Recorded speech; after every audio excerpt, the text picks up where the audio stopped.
Banda, les voy a dar muy malas noticias. La ONU, la Organización de las Naciones Unidas, esta semana lanzó un comunicado en donde, después de haber hecho un análisis con más de 250,000 científicos alrededor del planeta Tierra, más de 3 años de estudios, dicen que en 2050, desafortunadamente, al paso que vamos, la Tierra no nada más estará sobreexplotada, sino que estará en un desbalance total, que más del 80% estará destruida. Les quiero decir destruida es... las selvas no serán selvas, serán desiertos. Hoy en día todo lo que talamos de selva se convierte en un desierto árido. Los mares estarán pues en su capacidad máxima de tolerancia de basura, de plásticos, de contaminantes. Los ríos ni se diga. Hoy en día les quiero decir que cada vez que abrimos la llave del agua hay contaminantes en el agua. Hay microplástico en la comida. Es real lo que está pasando, no es una mentira. Y los invito, por favor, a que no nos rindamos, a que frenemos esto, a que podemos hacer grandes cambios. No quiero marearlos, la idea no es hacer un sermón, es decirles, lo dice la ONU, la Organización de las Naciones Unidas. Después de haberlo, incluso dicen que lo hacen con mesura porque no quieren que se haga un pánico, pero estamos todos metidos en muchos temas y no nos damos cuenta que el único tema que nos puede salvar es respetar a la naturaleza. ¿Qué hijos queremos dejar al planeta y qué planeta le queremos dejar a nuestros hijos? Yo les pido, por favor, si tú estás viendo este video, seguramente llegó porque alguien lo compartió, que no dejemos de compartir estos videos, que seamos conscientes de cómo utilizamos nuestros recursos. Sí se generan grandes cambios, se los juro. Cuando voy a dar conferencias, muchos chavos me dicen, yo dejé de hacer esto, empecé a cambiar con esto. No más artículos de un solo uso. Olvídense, banda, de los desechables. No más vasos desechables. Olvídense del beer point. Ya no jueguen eso. Vale madre. Neta, nos estamos chingando el planeta. Se los suplico. Compartan, síganme ayudando a crecer mis redes sociales. No quiero yo tener unas redes sociales enormes, infladas, para desperdiciarlo. No quiero ser el influencer que solamente comparte partes del cuerpo y códigos de descuento. Quiero ser un influencer que esté cambiando con radio de acción el pensamiento de las personas para tener un mejor planeta. Ese es el poder que me están dando y se los agradezco. Día con día seguimos creciendo, no podemos detenernos. Vayan a mi Instagram, más marcas se suman. Sí, aunque hay marcas que contaminan, hay muchas que están entrándole con lana y hay que aplaudirles porque si no nadie nos va a ayudar. ¿Para qué es la lana? Para difundir. Desafortunadamente hoy vivimos en un sistema que es así. Necesito todo eso para poder seguir difundiendo los videos, para poder seguir grabando a la naturaleza. Los necesito, ayúdenme a seguir creciendo. Aquí en Facebook, en Instagram, Arturo Islas Allende, se los pido. Necesitamos ser cada vez más para cambiar el mundo y la manera de pensar de generaciones que han dejado esto casi destruido. No dejemos que el 2050 nos alcance, se los ruego. Y cierren la llave, rápido, cuando se bañen. Vamos por grandes cambios. Gracias, que Dios los bendiga y que esto que está diciendo la ONU podamos frenarlo. Sí podemos ser un gran cambio. Pastor, siéntate. Gracias. Gracias por aceptar nuestra invitación. Estamos muy contentos de volverte a tener por acá. ¿Qué piensas de este video, pastor?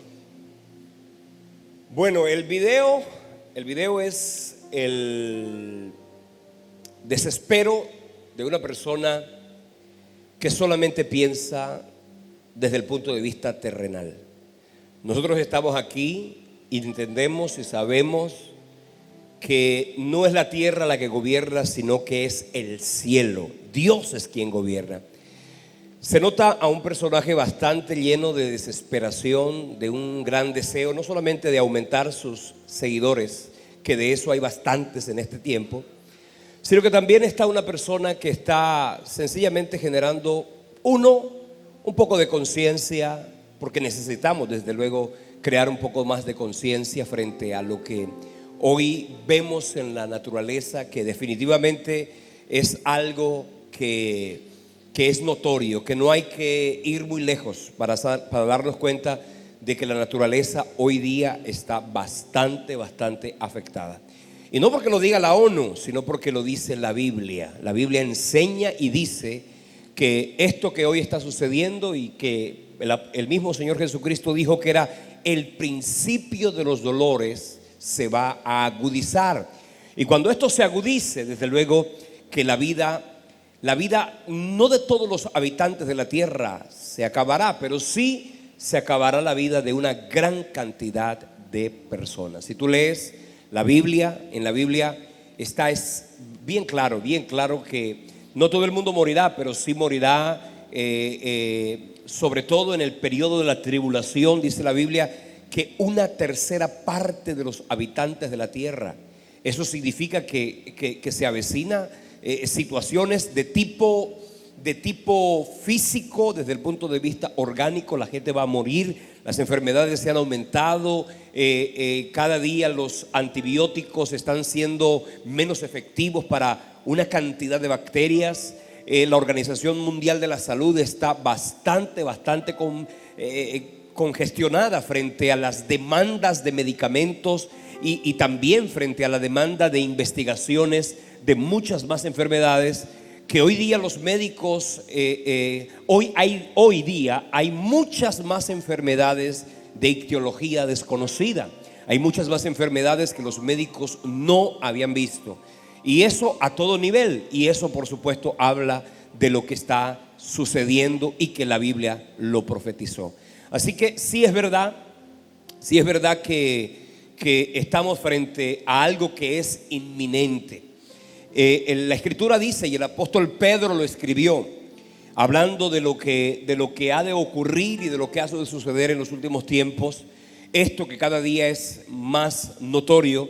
Hay un texto de la Escritura que dice: el Señor no retarda su promesa, según algunos la tienen por tardanza, sino que es paciente para con nosotros, dice, no queriendo que ninguno perezca, sino que todos procedan al arrepentimiento. De manera que una cosa es el que perece físicamente por una enfermedad o por cualquier evento sísmico o cualquier tipo de eventos devastadores en la tierra, sino que también ese perecer significa básicamente morir sin esperanza de vida eterna. Y eso es peor que morir por un terremoto o morir por un vendaval o morir por un huracán o cualquier tipo de cosa. El que muere sin esperanza definitivamente simplemente continuó una vida de muerte, porque hay muchas personas que tienen apariencia de que viven, pero están muertas. La Biblia dice que están muertas en sus delitos y pecados.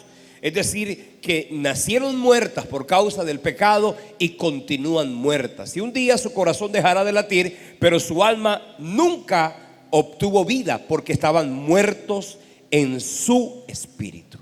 Así que es importante que entendamos y que no nos llenemos de pánico. Sí es importante. Yo por lo menos he venido haciendo un análisis personal. No pido, ya hoy día yo no pido en ningún lugar que me entreguen gaseosas o bebidas con pitillos. Devuelvo los pitillos inmediatamente, porque yo creo que un pitillo hace más daño que beneficio. De manera que sí es verdad que tenemos las bolsas plásticas, tenemos que tratar de erradicarlas, o por lo menos usarlas en lo más mínimo. La alimentación debe cada día procurar ser mejor. Yo sé que estás pensando en la hamburguesa, yo sé que estás pensando en la salsa de la hamburguesa de Porto más luego, pero sabes una cosa, hay que comenzar a pensar. Las bebidas azucaradas, la gente se está muriendo, y no se están muriendo los impíos solamente, se están muriendo los cristianos que no se cuidan. ¿Está claro? Sí. Entonces sí hay que tratar de tener un poco más de conciencia frente a la alimentación.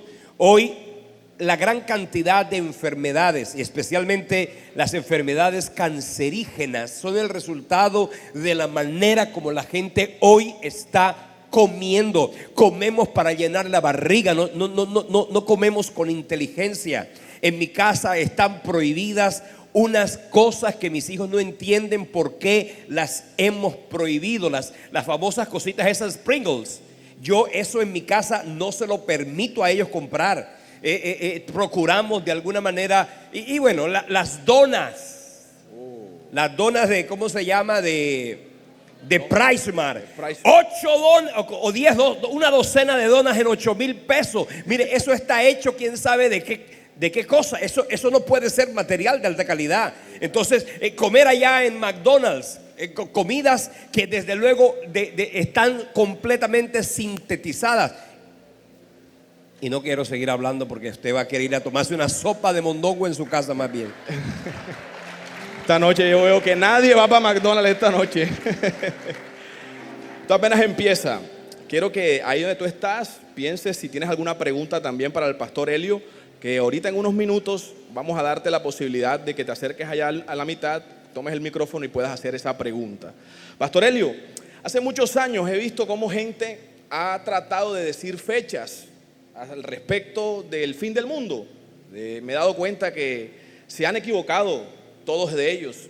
De hecho, algunas personas creían que el fin del mundo era en el año 2000 y todo el mundo en el 99 corriendo porque se iba a acabar el mundo en el 2000. El efecto Y2K. Exactamente. Pasó el 2000, aquí estamos, pasó el 2010, 2015 y ahora dicen que el 2050.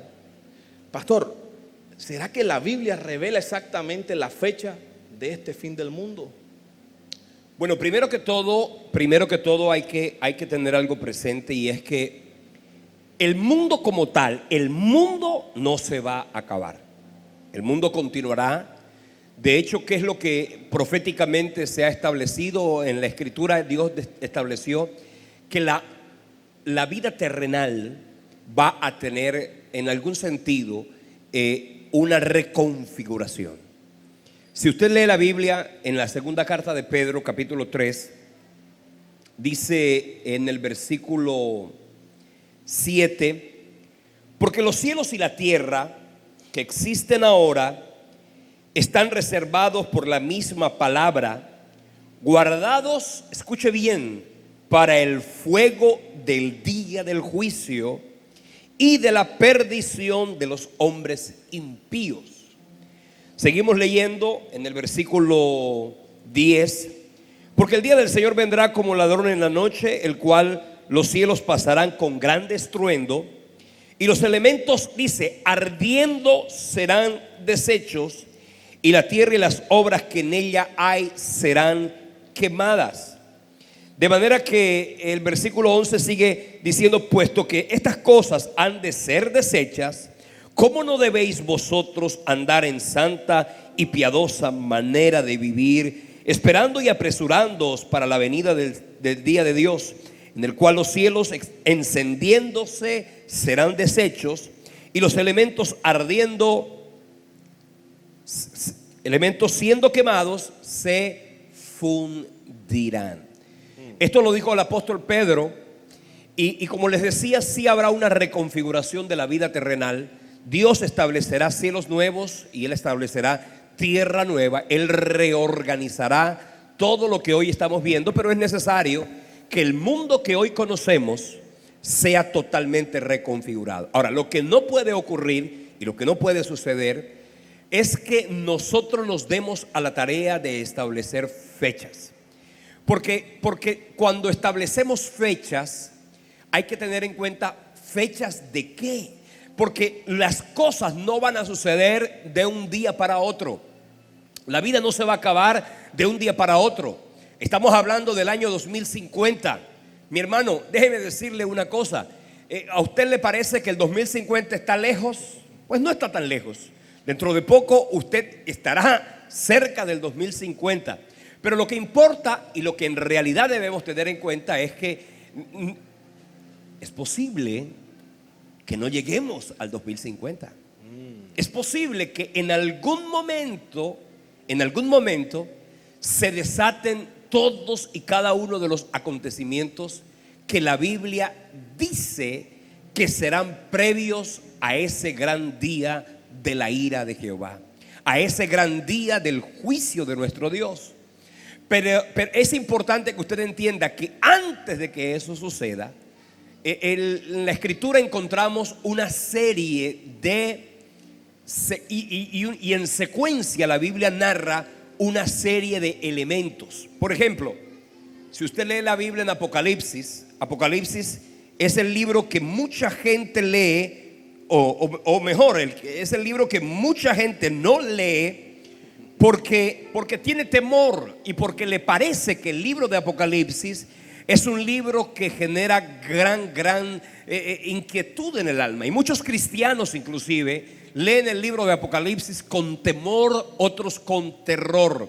Déjeme decirle una cosa: el libro de Apocalipsis no fue escrito para generarle a usted temor ni para engendrarle a usted terror. Fue inclusive justamente para lo contrario, para darle a usted esperanza.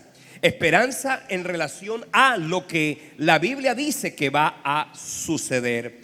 Dice la Escritura, en el capítulo 5, en el libro de Apocalipsis se narra la adoración. El apóstol Juan fue llevado al cielo y él pudo ver las cosas que iban a acontecer.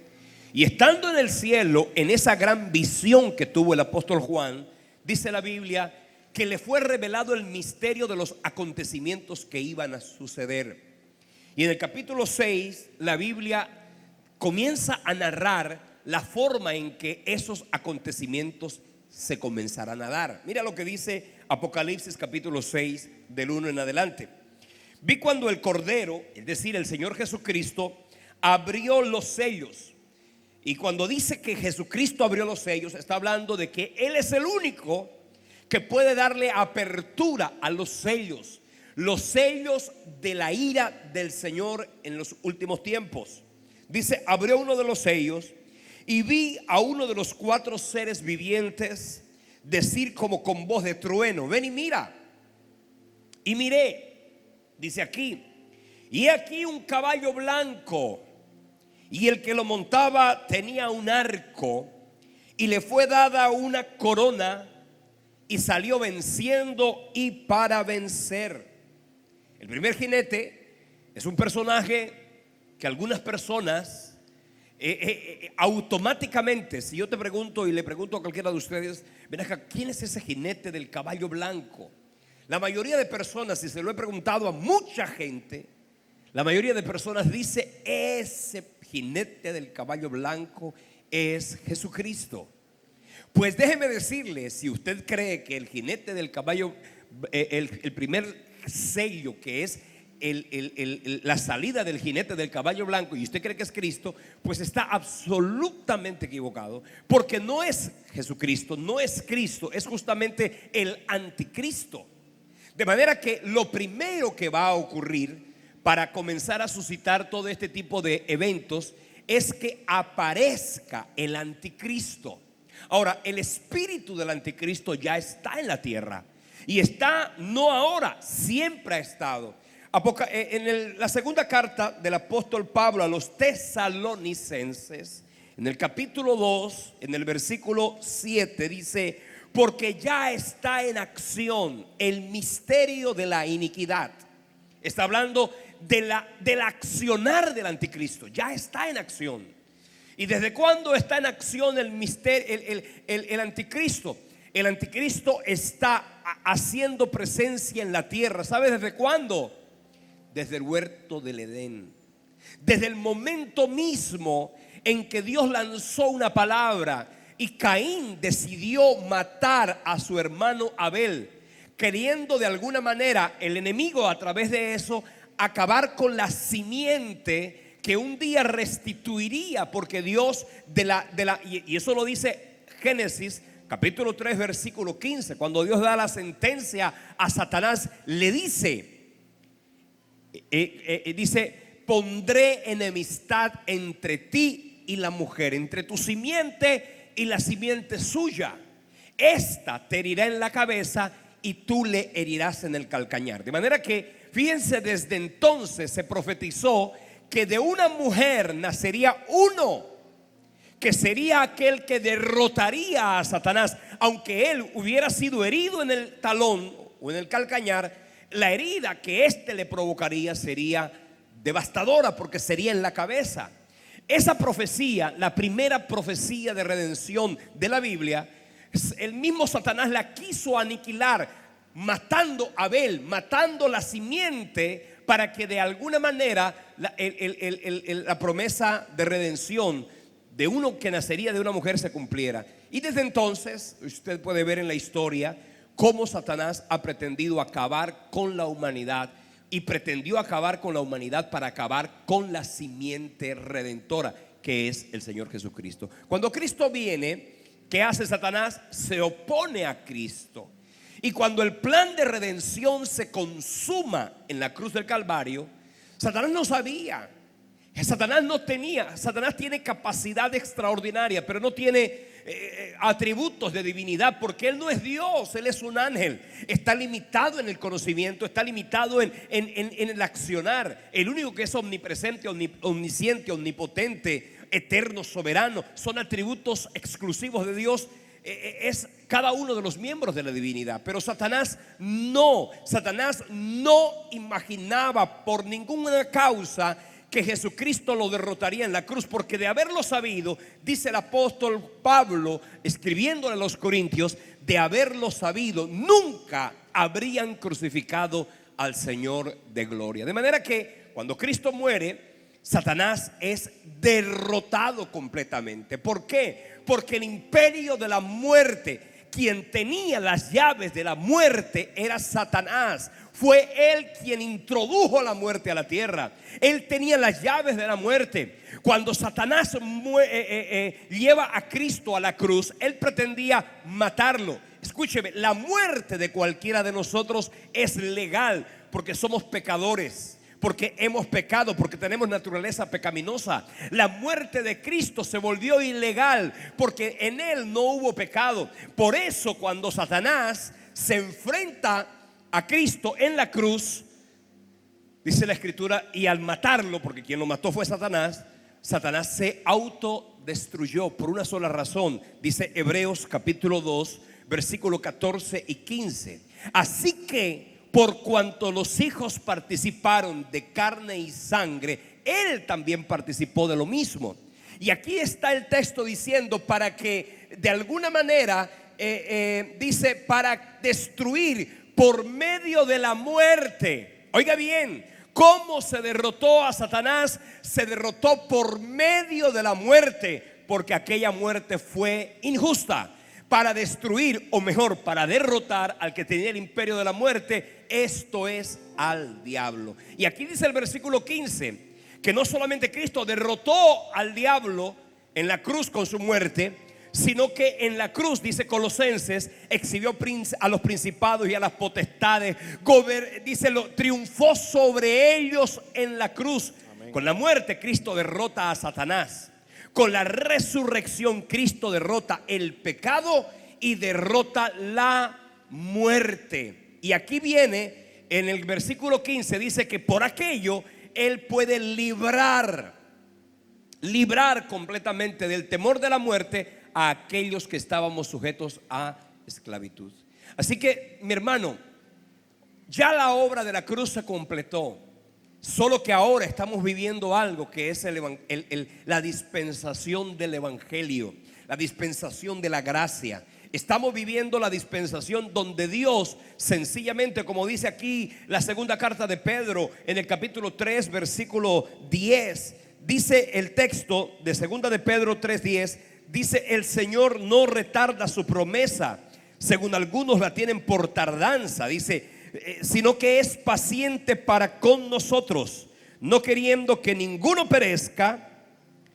El versículo 9, perdón, sino que todos procedan al arrepentimiento. Así que estamos en una dispensación de arrepentimiento. Así que cuando el anticristo aparezca, porque ya puede estar, algunos dirán, ¿será que ya el anticristo nació? Puede que sí. Solo que él no podrá salir con la libertad que sale el jinete del caballo blanco, porque todavía está la iglesia de Cristo, es decir, tú y yo, los nacidos de nuevo. Dice, ya está en acción el misterio de la iniquidad, solo que hay quien al presente lo detiene, que es la iglesia. Cuando la iglesia sea quitada de en medio, entonces lo que lo detiene ya no estará, y entonces se suscitarán todas y cada una de las profecías que en torno al fin del mundo están escritas. Están escritas en Mateo capítulo 24, están escritas en Mateo 25, están escritas en Lucas 21, están escritas en primera y la segunda carta a los tesalonicenses, y están escritas en los últimos 6 capítulos del libro de Daniel, sin olvidar el libro de Apocalipsis, que es el libro que mayor referencia tiene a esa semana. 7 años. Mire, cuando Cristo venga por la iglesia, todo lo devastador que pueda ocurrir, ocurrirá en tan solo 7 años. En tan solo 7 años. Porque después el capítulo 2, 3, 5, 6 de Apocalipsis aparece el anticristo. ¿Sabes cuándo aparece Jesucristo? En el capítulo 19 de Apocalipsis.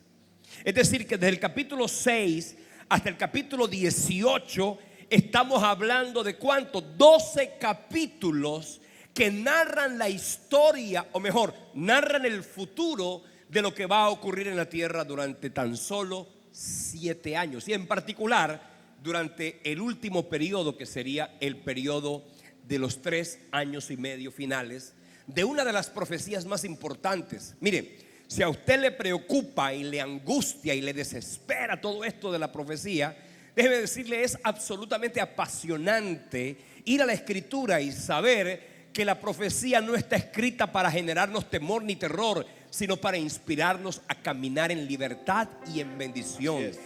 Y eso es lo que Dios nos ha regalado a ti y a mí. Amén, así es. Y es que, pastor, algunos que pues, no nos hemos casado, nos preocupa eso ya. Entonces hay que estar seguro de que no hay fecha ni hora, solo el Padre lo sabe. Sí. Bien, ¿por qué Dios destruirá aquello que creó? ¿Qué piensa acerca de esto? Bueno, Dios tiene que reconfigurar no solamente la vida terrenal, Dios tiene que reconfigurar el sistema. Hoy Satanás gobierna la tierra. Dios, nuestro Dios, el Dios de las Escrituras, es el regente universal. Pero la tierra está gobernada por el maligno. Dios le dijo a Adán en el huerto del Edén que le entregaba toda la tierra. El gobernante de la tierra se llamaba Adán. Cuando Adán decide obedecer a Satanás, básicamente lo que él quiso fue renunciar al señorío de nuestro Dios para entregarle las llaves a Satanás. Mire, la Biblia, ¿sabes cómo describe a Satanás? El Dios de este siglo, el príncipe de este mundo. Lo llama el príncipe de la potestad del aire. Mire, si nosotros miramos en la Escritura y la profecía, Satanás le queda poco tiempo, o le queda el tiempo que él considera necesario para poder hacer todo lo que de alguna manera ha venido haciendo. Y en estos últimos tiempos Satanás ya ha levantado, antes levantó una persecución contra la iglesia. Cuando la iglesia cristiana nació, lo primero que hizo Satanás fue, ¿sabes qué? Querer acabar con el pueblo de Israel. Lo quiso hacer en el Edén con Abel, lo quiso hacer en Egipto con toda la mortandad de los egipcios, lo quiso hacer en el desierto, lo quiso hacer con Esther y el decreto del rey Asuero, lo quiso hacer con la invasión de los imperios babilónico, el imperio medo-persa, el imperio griego, el imperio romano. Lo ha querido hacer. Cuando la iglesia de Cristo nace, Satanás quiso hacer exactamente lo mismo. ¿Y qué quiso hacer? Oponerse a la iglesia, perseguir a la iglesia, matar a los cristianos, acabar con la fe. Pero ya el diablo se dio cuenta de que esa estrategia no funciona, por una razón: mientras más persiguió a la iglesia más se santificó, más creció y más se edificó en la fe. De manera que la estrategia de Satanás en este último tiempo, ¿sabes cuál es? Llenar a la iglesia de filosofías, de doctrinas paganas. Primera carta a Timoteo capítulo 3 dice el texto, primera Timoteo 3:1, si mal no estoy, dice la palabra del Señor que, y esto es importante, quiero leerlo, porque aquí está escrito qué es lo que Satanás está haciendo. Primera carta a Timoteo, capítulo 4, versículo 1 dice: porque el Espíritu dice claramente que en los postreros tiempos algunos apostatarán de la fe, escuchando espíritus engañadores y doctrinas de demonios. Hoy día la iglesia está invadida por doctrinas de demonios. Gente que se ha diluido, la fe se ha diluido. Y ese ha sido, escúchame bien, más devastador que la primera persecución que levantó contra la iglesia. La gran invasión de Satanás en este tiempo es justamente invadir a la iglesia de pensamientos y de filosofías contrarias. ¿Qué es entonces lo que tiene que hacer Dios? Dios tiene que reorganizar toda y cada una de las condiciones de la vida terrenal, y Él establecerá en la tierra un reino que la Biblia lo denomina el reino milenial. Antes de que se acabe la vida sobre la tierra en su completa totalidad, antes de eso el Señor establecerá 1000 años que la Biblia los llama el milenio. Están descritos en el libro de Isaías capítulo 11 y está escrito en el libro de Apocalipsis capítulo 20 y capítulo 21. Ahí está descrito el milenio, cómo durante 1000 años se establecerá en la tierra todo el orden divino. Ya Cristo regirá con vara de hierro y gobernará las naciones con toda autoridad. Así que, ¿por qué hay que reorganizar todo? Porque el hombre estuvo sometido bajo el maligno, y entonces ahora el hombre que de manera consciente se rinde a Cristo, le reconoce como Señor y Salvador, entonces con esas personas el Señor establecerá un nuevo orden, y ese será el orden que se mantendrá para la eternidad. Amén, amén.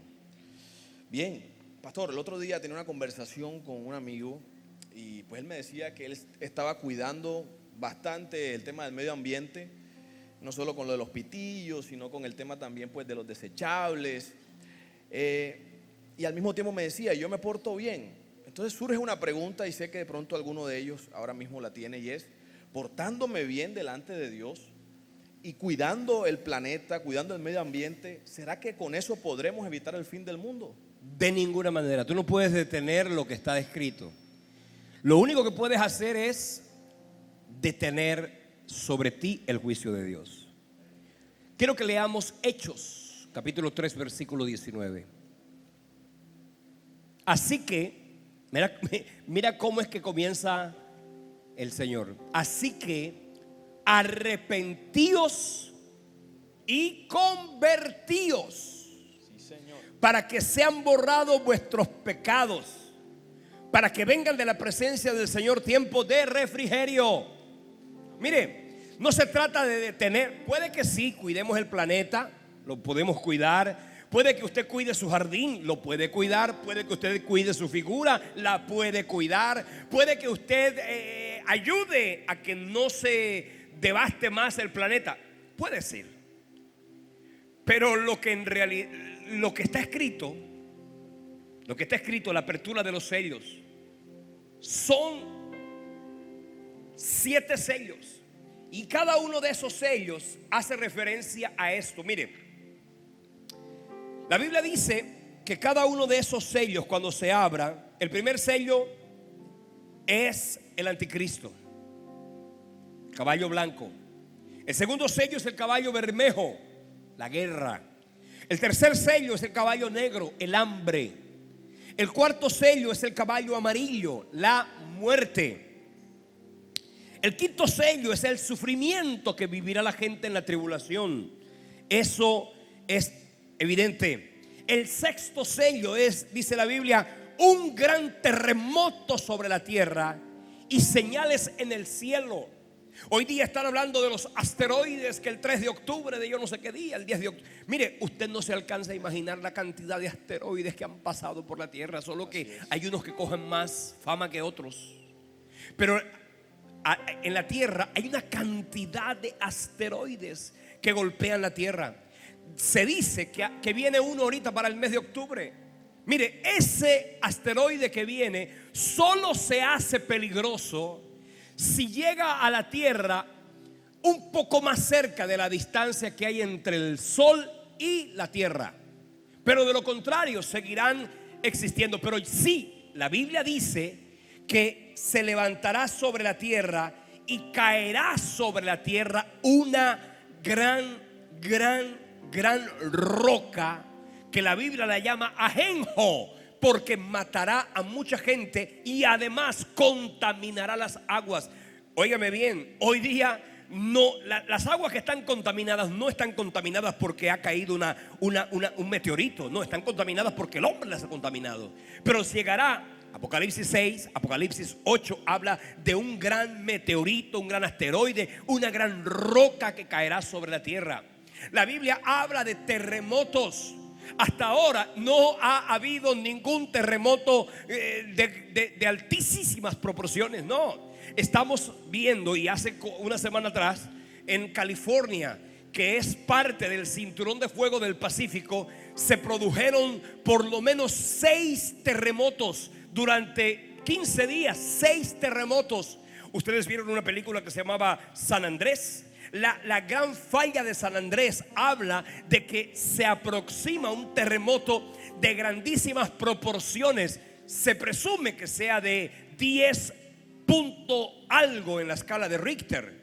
Pero cuando la Biblia habla del terremoto que ha de venir sobre la tierra, no está hablando de uno de 10, como diríamos, 10 grados. Estaría hablando de uno como de 50 grados. Y esos terremotos obviamente van a producir la muerte de un gran número de personas.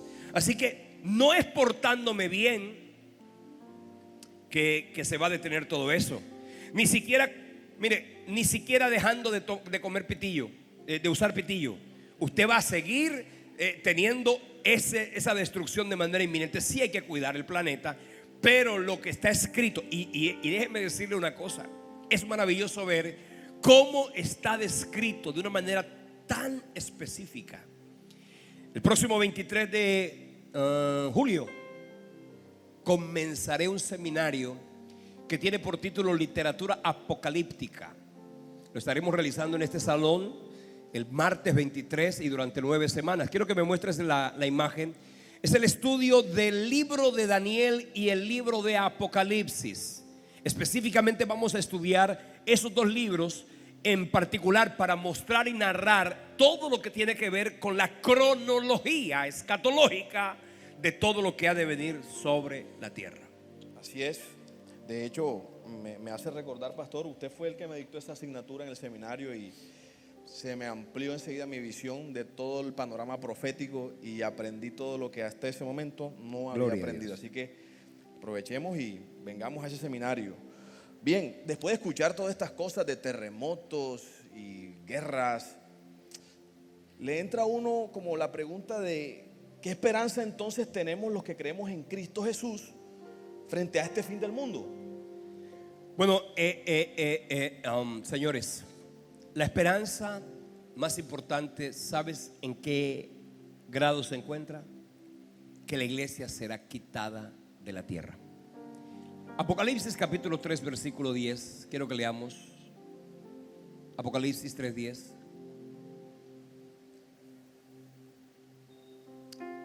Por cuanto has guardado la palabra de mi paciencia, yo también te guardaré de la hora de la prueba que ha de venir sobre el mundo entero.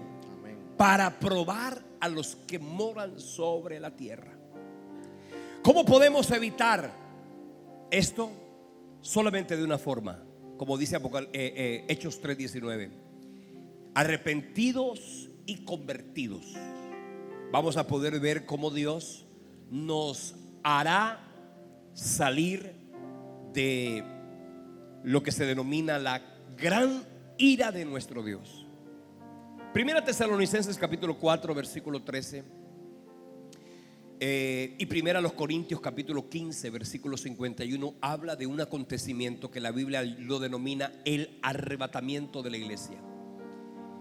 Ese arrebatamiento de la iglesia básicamente significa que Dios quitará. La palabra arrebatamiento en el texto griego es arpaxo, arrebatar, quitar, sacar con fuerza. Miren, mis hermanos, cuando un estado le va a declarar la guerra a otro estado, cuando una nación le declarará la guerra a otra nación, ¿sabes qué es lo primero que hace? Retirar todo el cuerpo consular, todo el cuerpo diplomático. Lo primero que hace es retirarlo. Primero en el protocolo de las relaciones internacionales, lo primero que hace un embajador, lo que hace un presidente es llamar a su embajador a consultas. Después retira al embajador y quita a la embajada. En la tierra, el Señor lo primero que hará, nosotros somos, dice 2 Corintios 5 del 17 en adelante, somos embajadores de Cristo en la tierra. Si tú y yo somos embajadores de Cristo en la tierra, lo primero que el Señor va a hacer para darle lugar a todo lo profetizado y a todo lo predicho es quitar a la embajada. La embajada que en este momento, yo no sé si usted tiene visa para los Estados Unidos o para Australia, pero para ir a los Estados Unidos usted necesita una visa y tiene que ir a Bogotá para que se la den. Para ir al cielo usted necesita una visa, y esa visa la expedimos nosotros en la iglesia, porque la iglesia es la embajadora que expide visas de eternidad para el cielo. Cuando la iglesia sea quitada de en medio, aleluya. Cuando la iglesia sea quitada de en medio, entonces es cuando se derraman la ira de Dios sobre la tierra. Entonces eso es lo que tenemos nosotros que hacer: rendirnos a Jesucristo y reconocer en Él el señorío salvador. Primero los Corintios 15:51 habla de que cuando Cristo venga por la iglesia van a suceder dos cosas. Lo primero que va a ocurrir: los muertos en Cristo resucitarán primero. Dice primero los Corintios 15:51: he aquí os digo un misterio, no todos moriremos, pero todos seremos transformados en un momento, en un abrir y cerrar de ojos, a la final trompeta, porque se tocará la trompeta, dice, y los muertos serán resucitados incorruptibles, porque es necesario que esto corruptible se vista de incorrupción y esto mortal se vista de inmortalidad. Y cuando esto corruptible se haya vestido de incorrupción y esto mortal se haya vestido de inmortalidad, entonces se cumplirá la palabra que está escrita, que dice: sorbida es la muerte en victoria. ¿Dónde está, oh muerte, tu aguijón? ¿Y dónde está, oh sepulcro, tu victoria? De manera que cuando Cristo venga por la iglesia, lo primero que hace es levantar de la muerte a los que han perecido en Él. Lo segundo que hace, la Biblia dice que nosotros seremos transformados en un abrir y cerrar de ojos. Es decir, que seremos transformados. Lo corruptible se vuelve incorrupción y lo mortal se viste de inmortalidad. Entonces, como dice el apóstol Pablo a los Tesalonicenses, capítulo 4, versículo 13 en adelante, dice que el Señor mismo, con voz de mando, con voz de arcángel y con trompeta de Dios, descenderá del cielo. Y dice: y los muertos serán resucitados incorruptibles, y nosotros seremos transformados. Entonces eso es lo que va a ocurrir. La iglesia, usted tiene que rendirse a Jesucristo para que de inmediato usted nazca de nuevo. Y si usted nace de nuevo, de manera inmediata usted y su familia serán quitados de la hora de la prueba que ha de venir sobre el mundo entero. Amén. Y sobre ti y sobre tu familia no ocurrirá nada, porque Dios te guardará, Dios te cuidará y Dios te protegerá, sacándote de la tierra en ese periodo. O sea que no nos preocupemos si nos han negado una visa, preocupémonos por tener la visa celestial.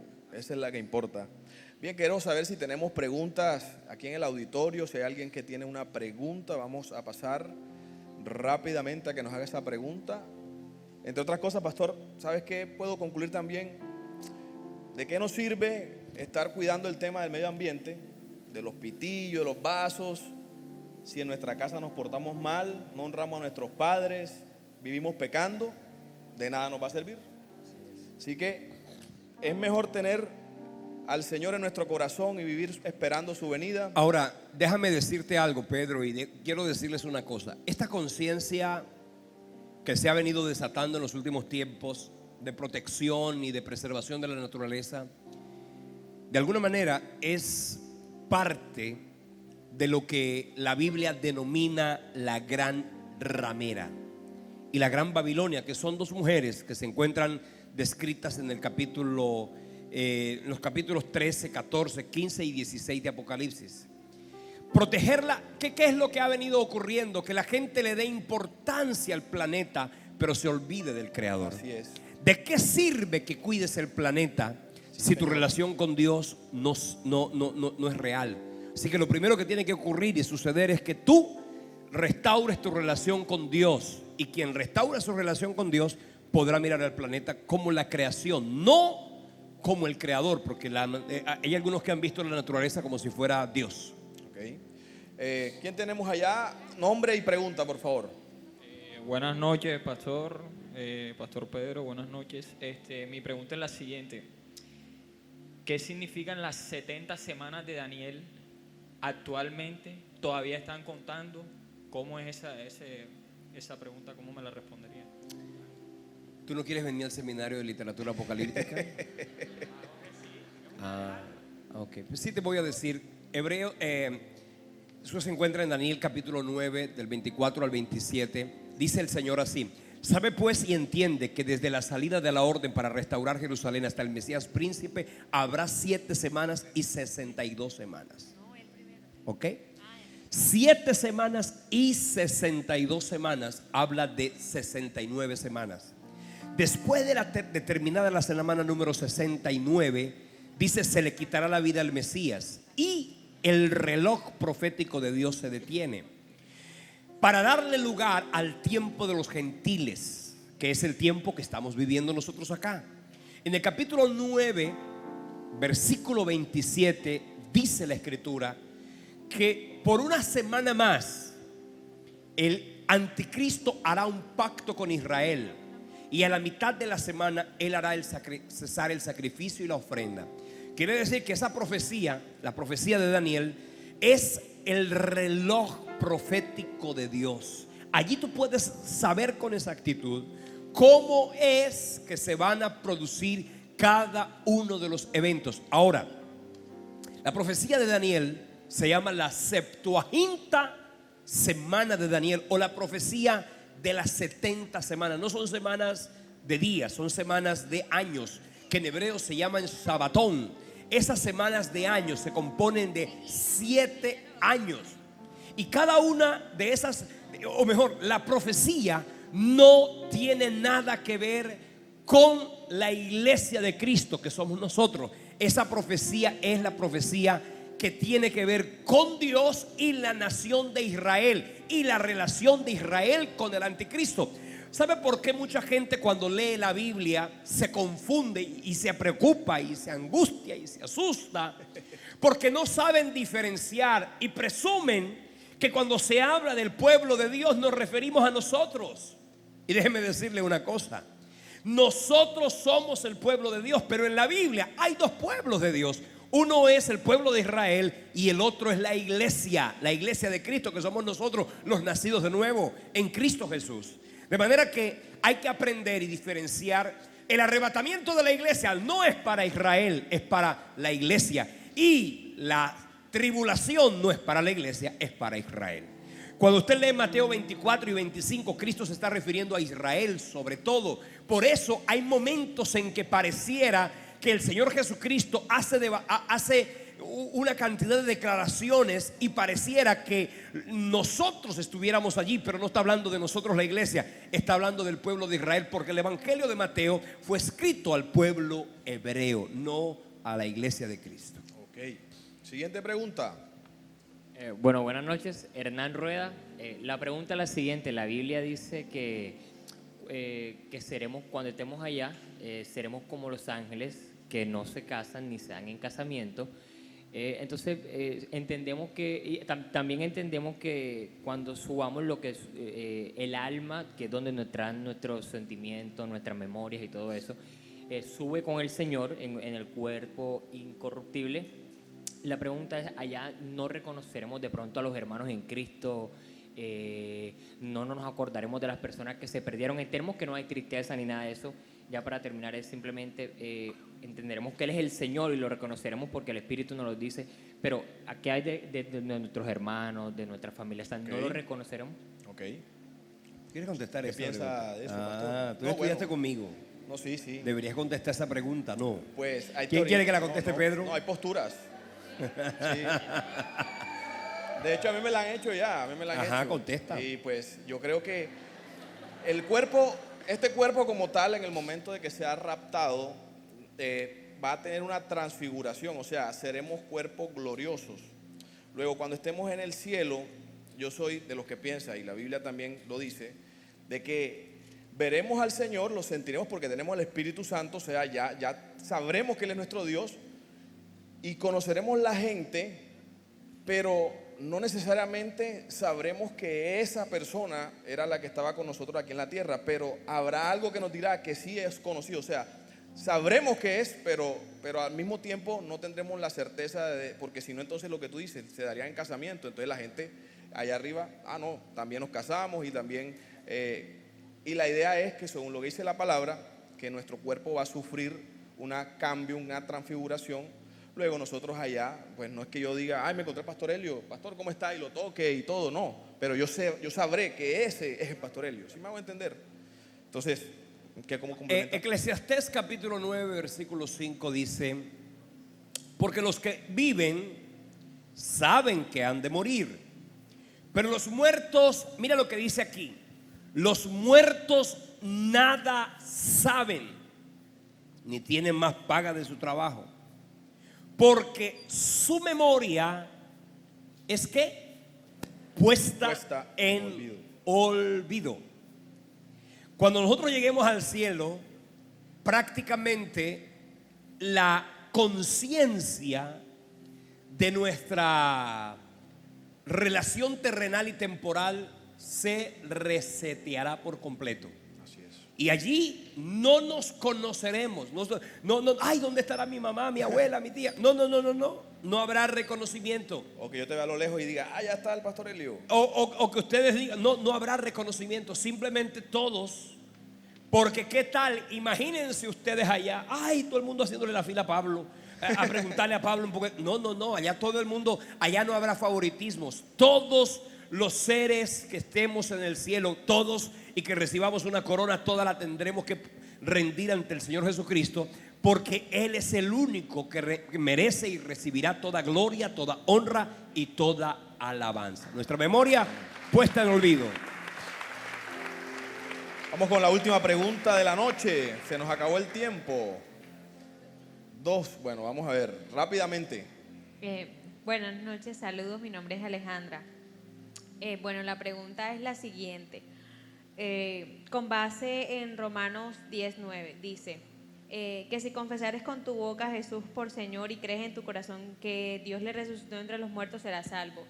La pregunta es concreta. ¿La salvación se pierde? Es una pregunta bastante profunda. La respuesta es concreta: sí se pierde. Siguiente pregunta. Y bueno, les voy a contestar. La salvación sí se pierde por un solo pensamiento y principio lógico, que es: las cosas se deshacen de la misma manera como se hacen. Para que una persona reciba salvación y vida eterna, tiene que reconocer a Jesucristo como Señor y Salvador, y tiene que nacer de nuevo.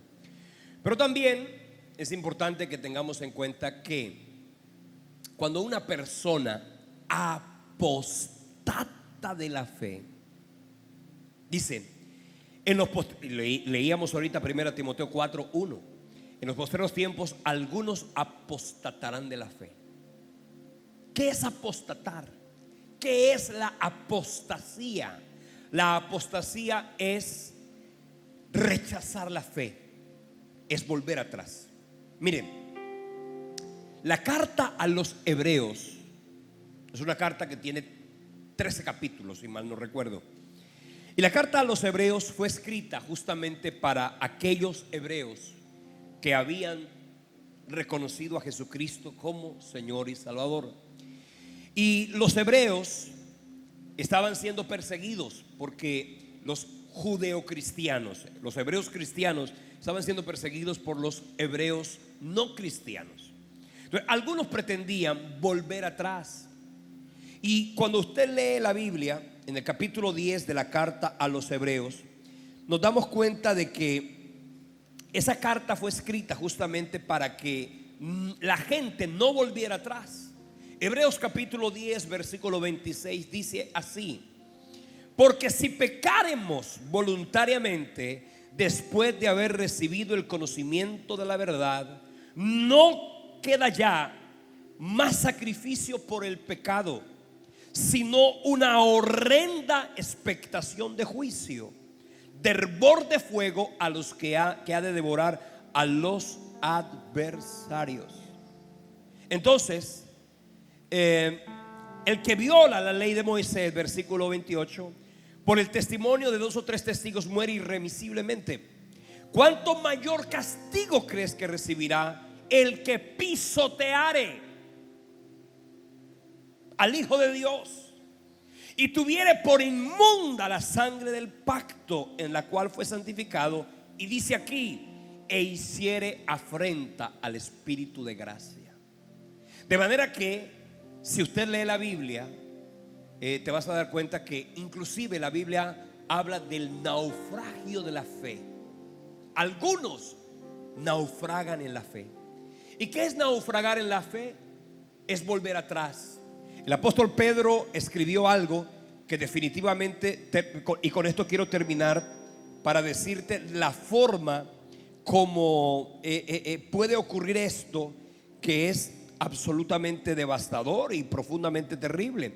Cuando el apóstol Pedro dice que hay algunos que, habiendo sido limpiados, que habiendo sido transformados, que habiendo sido redimidos, vuelven atrás, como el perro que vuelve al vómito y la puerca lavada que se devuelve a revolcar en el cieno.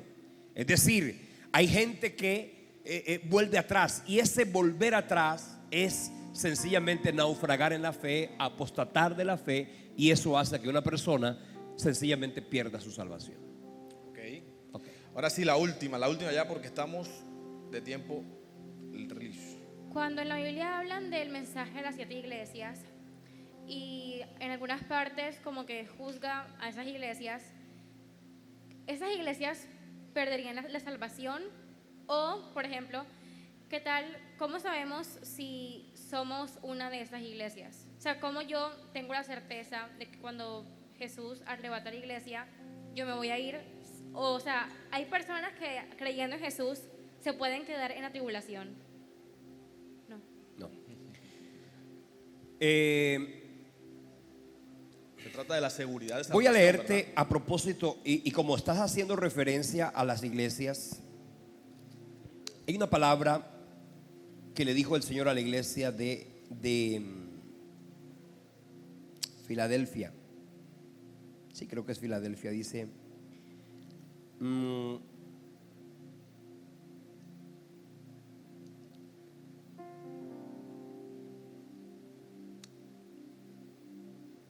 en el capítulo 2, capítulo 3 de Apocalipsis, dice: porque has guardado la palabra de mi paciencia, yo también te guardaré de la hora de la prueba que ha de venir sobre el mundo entero. Dice: para probar a los que moran sobre la tierra. He aquí yo vengo pronto, retén lo que tienes para que nadie tome tu corona. Al que venciere yo le haré columna en el templo de mi Dios. Y sigue allí explicando y diciendo, versículo 8 dice: yo conozco tus obras, he aquí que he puesto delante de ti una puerta abierta, la cual nadie puede cerrar, porque aunque tienes poca fuerza, has guardado mi palabra y no has negado mi nombre. ¿Qué quiere decir?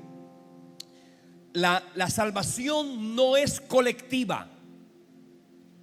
No es que viene el Señor por la iglesia del Centro Bíblico Internacional y vámonos todos como que nos fuéramos en un bus. No, la salvación es absolutamente individual. Así es. Cada uno de nosotros dará cuenta de sí al Señor. La relación de cada uno de nosotros es personal. Hay personas, evidentemente, las 7 iglesias del Apocalipsis se refieren a 7 iglesias que habían en la época antigua en el Asia Menor.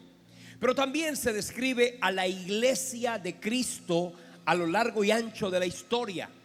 Y algunos dicen que nosotros estamos actualmente en la época de la iglesia de Laodicea. Pero lo cierto es que la salvación no es colectiva, es individual. La única salvación que es colectiva es la salvación del pueblo de Israel. Pero la salvación de la iglesia es personal. Cada uno tiene que reconocer a Jesucristo como Señor y Salvador, y cada uno tiene que reconocer. Usted puede estar, escúcheme bien, en la iglesia más terrible, pero si tu relación con Dios está clara y tu comunión con Él está perfecta, pues nadie te podrá arrebatar de la mano del Señor. Ni tribulación, ni angustia, ni persecución, ni hambre, ni desnudez. Bien, vamos a ponernos de pie. Pastor Helio, muchas gracias nuevamente por venir. Estamos muy contentos de haber compartido este tiempo con usted. Hemos despejado muchas preguntas y dudas. Y por supuesto que lo tendremos aquí en un futuro no muy lejano.